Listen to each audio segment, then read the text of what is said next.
Hello students, welcome back. I was about to start chapter 8 motion of physics, but we got the circular from the government, and according to which I have to start chapter number 1 matter in our surrounding of chemistry. When we will start chapter 8, we will again revise the basics of physics which we studied earlier.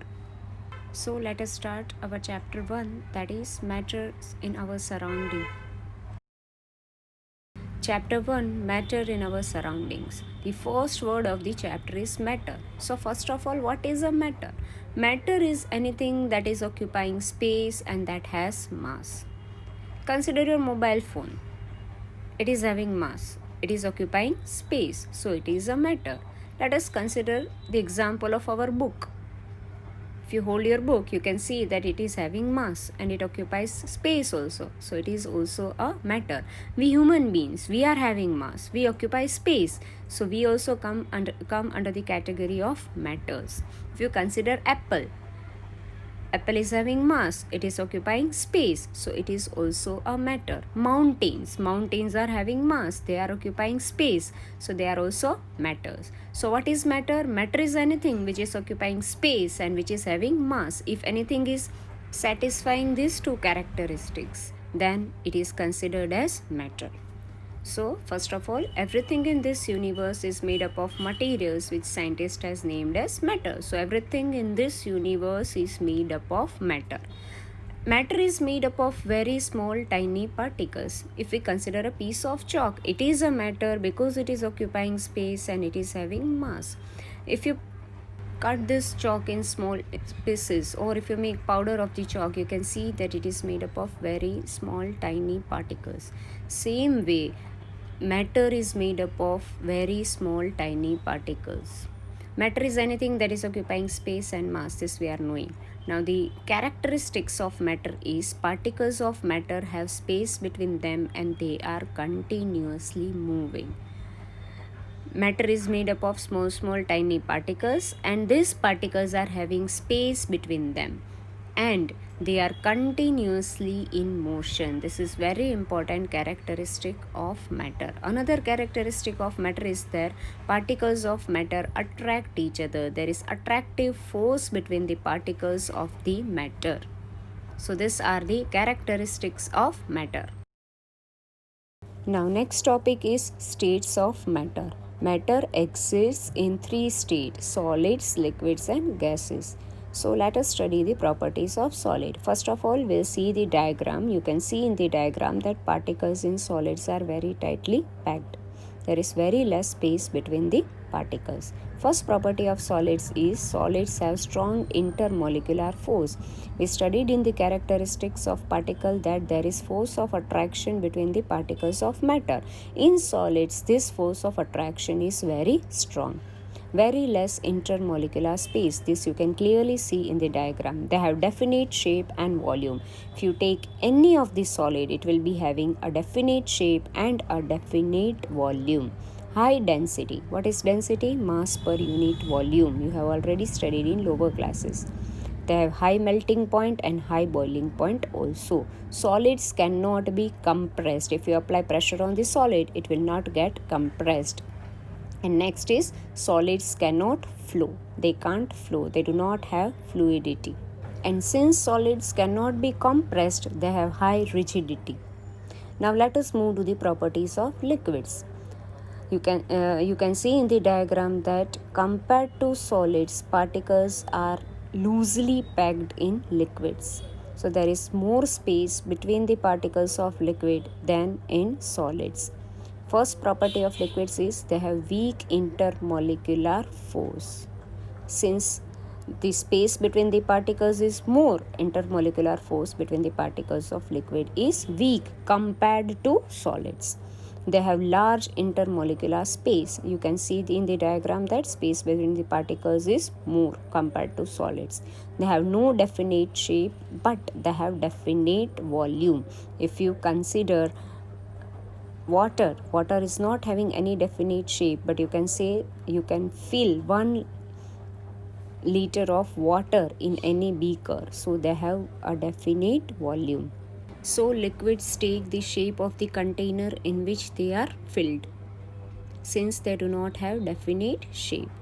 Density is lower, they have less density, they have low melting point and boiling point also. Liquids can be compressed. Compared to solids, liquids can be compressed. So their rigidity is less compared to solids. Liquids can flow, they have fluidity, they can flow easily. Now next is gases. You can see in the diagram the particles in gases are very far from each other compared to liquid. So the intermolecular force between the particles is very less since the space between them is more. So gases have very weak intermolecular force. Next is they have very large intermolecular space. They do not have definite shape or volume. Neither they have definite shape, neither they have definite volume. The density is very low and gases are highly compressible. Gases can flow, that is, they have fluidity. So these are the properties of solids, liquids and gases. One question may arise in your mind. Can state of matter be changed? Means can solid be converted into liquid? Liquid can be converted into gases, or a gas can be converted into solid, and vice versa? Yes. Matter can change its state, or we can change the state of matter by changing temperature, pressure, etc. So now we are going to study the effect of temperature on the state of matter. So first of all, we consider solids. Now, on increasing the temperature of solids, kinetic energy of particle increases. We have studied in the properties of matter that the particles are continuously moving. The particles of matter are continuously moving, and since they are continuously moving, they have kinetic energy. Now, when we are applying heat, that is when its temperature is increasing, this kinetic energy will increase and particles will start moving, that is vibrating with more speed.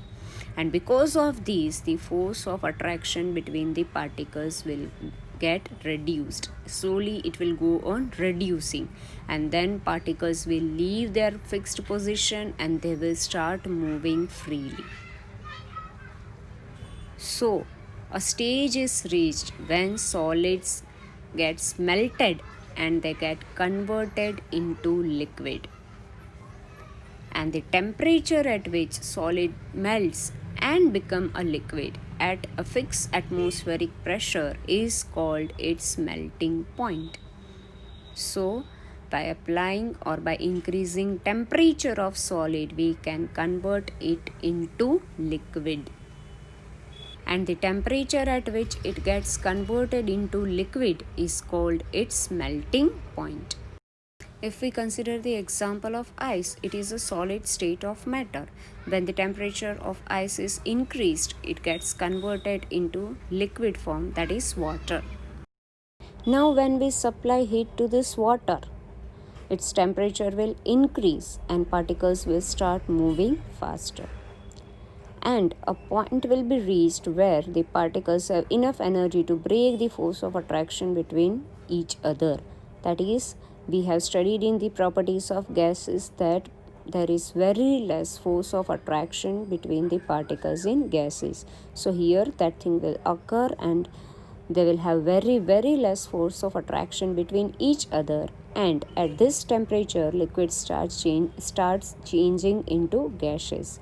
The temperature at which liquids start boiling at the atmospheric pressure is known as boiling point. So this is the effect of temperature on the states of matter. On increasing the temperature of solids, they get converted into liquids, and on increasing the temperature of liquids, they get converted into gases. Similarly, if we reduce or remove the heat from the gases, or we can say that if gases are cooled, then the force of attraction between the particles will go on increasing and a state will be reached where they will get converted into liquid. And if the heat from the liquids is also removed, they will get converted into solids. So this is the effect of temperature on states of matter.